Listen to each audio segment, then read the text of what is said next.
नमस्कार, कशिश न्यूज देख रहे हैं आप। आपके साथ मैं हूं शिखा सरोज सिंह और बुलेटिन की शुरुआत करते हैं बड़ी जानकारी से, जहां पटना में बीजेपी उम्मीदवार रामकृपाल यादव पर हमला हुआ है।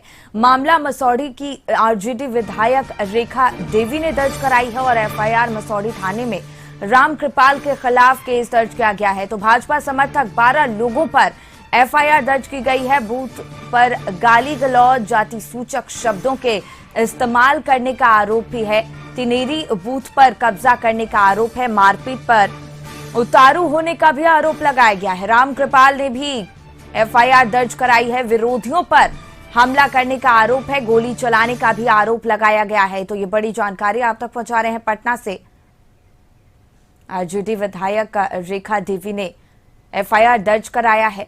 बीजेपी उम्मीदवार रामकृपाल यादव पर हमला हुआ है। मामला मसौढ़ी की आरजेडी विधायक रेखा देवी ने दर्ज कराई एफआईआर और मसौढ़ी थाने में रामकृपाल के खिलाफ केस दर्ज किया गया है।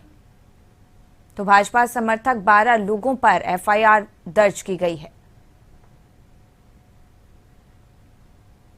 1 जून 2024 को सूचना प्राप्त हुई कि संध्या 7:30 बजे माननीय सांसद श्री रामकृपाल यादव जी जमालपुर गांव जा रहे थे। तभी गोपालपुर मठ के समीप उनके कार्यकर्ताओं के साथ जो है मारपीट हुई है। इस संदर्भ में उन्होंने एक लिखित आवेदन दिया है जिस पे प्राथमिकी दर्ज की गई है। लिखित आवेदन में उल्लेख किया गया है कि उनके कार्यकर्ताओं के साथ फायरिंग की घटना हुई है एवं उसके अंतर्गत एक व्यक्ति कुणाल खानपुरी जो भी इंजर्ड हुए हैं, जिनका प्राथमिक इलाज कराया गया है। इस पूरे घटनाक्रम के अभी तक के अनुसंधान में कोई भी फायर आर्म इंजरी नहीं हुई है और ना ही कोई गोली चलने का साक्ष्य अभी तक प्राप्त हुआ है। तो बीजेपी उम्मीदवार रामकृपाल यादव पर हमला हुआ है। पटना से जानकारी, जहां भाजपा समर्थक 12 लोगों पर एफआईआर दर्ज की गई है। बूथ पर गाली गलौज करने का भी आरोप लगा है। साथ ही जाति सूचक शब्दों के इस्तेमाल का भी आरोप लगा है। तिनेरी बूथ पर कब्जा करने का आरोप है। मारपीट पर उतारू होने का आरोप है। रामकृपाल ने भी एफआईआर दर्ज कराई है। विरोधियों पर हमला करने का आरोप है और गोली चलाने की भी आरोप लगाया गया है। इसका भी ये बड़ी जानकारी आप तक पटना से पहुंचा रहे हैं, जहां बीजेपी के उम्मीदवार रामकृपाल यादव पर हमला हुआ है। आरजेडी विधायक रेखा देवी ने एफआईआर दर्ज कराई है। तो भाजपा समर्थक 12 लोगों पर एफआईआर दर्ज की गई है। मसौढ़ी थाने में रामकृपाल के खिलाफ मामला दर्ज कराया गया है। फिलहाल पूरे मामले को लेकर कार्रवाई की जा रही है। मारपीट पर उतारू होने का आरोप लगाया गया है। बूथ पर गाली गलौज करने का आरोप लगाया गया है। भाजपा समर्थक 12 लोगों पर एफआईआर दर्ज की गई है। तो ये जानकारी पटना से आपके सामने, जहां बीजेपी उम्मीदवार रामकृपाल यादव पर हमला हुआ है और भाजपा समर्थक 12 लोगों पर एफआईआर दर्ज की गई है। बूथ पर गाली गलौज करने का आरोप लगाया गया है।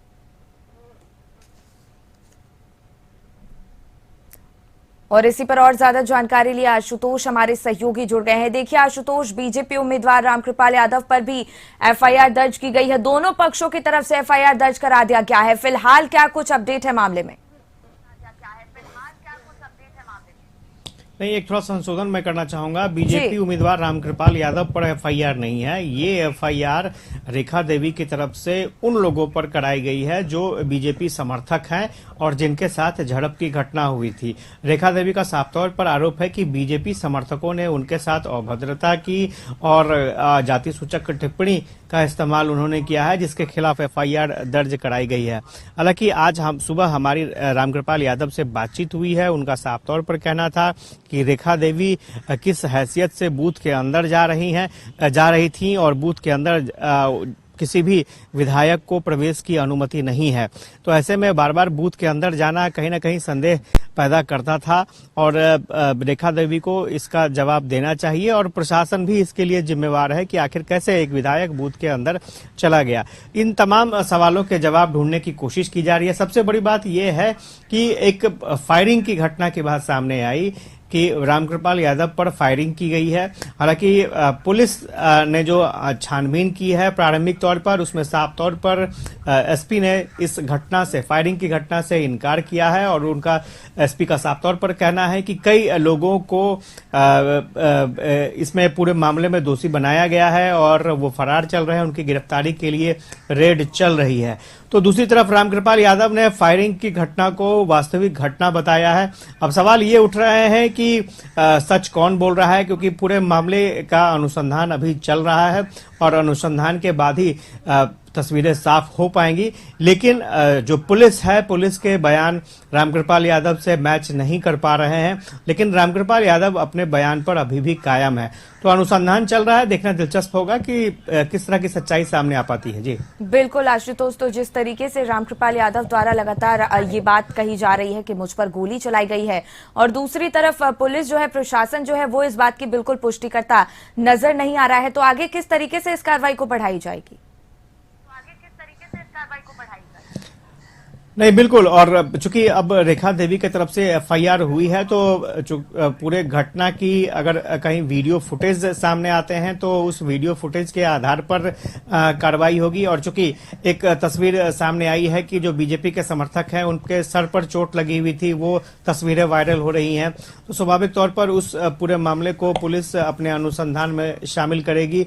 तो जो एफआईआर रेखा देवी की तरफ से हुए हैं उसकी भी जांच पड़ताल चलेगी। और चूंकि यहाँ पर जो मारपीट की घटना हुई है उसकी भी पुष्टि एसपी की तरफ से की गई है, तो स्वाभाविक तौर पर जो आरोपी हैं उन आरोपियों को पकड़ने के लिए छापेमारी चल रही है और पुलिस आगे अनुसंधान ये कर रही है। चूंकि पूरे मामले को लेकर के एसआईटी का भी गठन किया गया है और एफएसएल की टीम भी पूरे मामले को लेकर जांच कर रही है, तो पुलिस अब आगे एफएसएल के आधार पर ये प्रूफ करने की कोशिश करेगी कि फायरिंग की घटना वहां पर हुई है या नहीं हुई है। तो स्वाभाविक तौर पर एक बड़ा पहलू सामने निकलकर आया है और देखना दिलचस्प होगा कि पटना पुलिस इस मामले का उद्भेदन कब करती है। जी बिल्कुल आशुतोष, तो जिस तरीके से एनडीए की सरकार है बिहार में और ऐसे में गोली चलना कहीं ना कहीं लॉ एंड ऑर्डर पर भी कई सवाल खड़े कर रहा है। नहीं, स्वाभाविक तौर पर। और चूंकि कल आखिरी चरण की वोटिंग थी और सिर्फ मसौढ़ी की बात नहीं करेंगे, आरा में भी इस तरह की घटना सामने आई। बरहरा विधानसभा क्षेत्र था, उसके आसपास भी एक घटना हुई जिसमें कई लोगों को गोली लगी। और ये सारी घटनाएं जो हुई हैं वो इलेक्शन के बाद, यानी वोटिंग के बाद ये सारी घटनाएं हुई हैं। जहानाबाद से सूचना आ रही थी कि वहां भी इस तरह की एक घटना हुई है। तो आमतौर पर यह माना जाता है कि चुनाव की जो रंजिश होती है, चुनाव में चूंकि आपसी खींचतान बहुत ज्यादा होता है दलों के बीच में, तो ऐसे में कहीं कहीं पर इस तरह की घटना देखने को मिलती है। तो फिलहाल इसे चुनावी रंजिश की घटना ही कही जा सकती है। लेकिन अगर पटना की बात करें, मसौढ़ी की बात करें, तो पूरे मामले का मैंने पहले भी कहा कि अनुसंधान चल रहा है और पुलिस को जल्द से जल्द इस मामले का उद्भेदन करना चाहिए ताकि सच सामने आ सके लोगों के। जी अब बिल्कुल आशुतोष, बहुत